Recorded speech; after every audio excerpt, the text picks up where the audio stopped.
In our last lesson we saw that there are two types of passive transport. As we consider active transport, we'll find there are likewise two types. In contrast to passive transport, active transport involves the movement of a substance against its concentration gradient, in a direction disfavored entropically and therefore requiring the input of energy. Note that all examples of active transport necessitate the involvement of a carrier protein. The two types of active transport may be distinguished by the source of the energy supplied.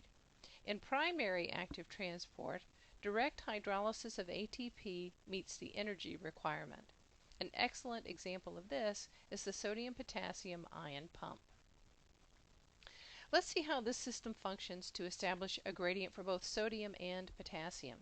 Pictured at the top of our slide is the transport protein, and please pay particular attention to the change in conformation of this protein as it moves through the stages of transport. As illustrated in our diagram, the transporter can be opened on only one side of the membrane at a time. It initially faces the inside of the cell and is thereby able to bind 3 sodium ions. This binding triggers binding and hydrolysis of ATP and the simultaneous transfer of the terminal phosphoryl group of ATP to an aspartate residue on the cytoplasmic domain of the transporter. It is this covalent modification that initiates the conformational change that results in opening to the outside of the cell and thereby releasing the sodium ions. As we see at the bottom of our figure, the opening of the transporter can now bind potassium ions. However, since these are larger than sodium, only 2 potassium ions can bind. The binding of these ions triggers hydrolysis of the phosphoryl group on the cytoplasmic domain of the transporter.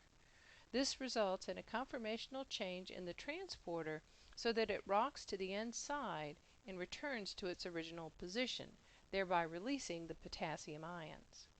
Note that hydrolysis of one ATP molecule provides enough energy to drive the transport of both ions against their respective concentration gradients.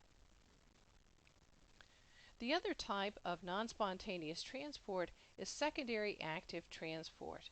This also involves a carrier protein moving a substance against its concentration gradient. In this case, however, the energy is provided by an established proton gradient. In other words, the movement of protons with their gradient provides the energy needed to transport the second substance against its gradient. Note that no direct ATP hydrolysis is involved in this process. As a part of metabolism, we will see examples of active transporters that function as proton pumps to establish the proton gradient.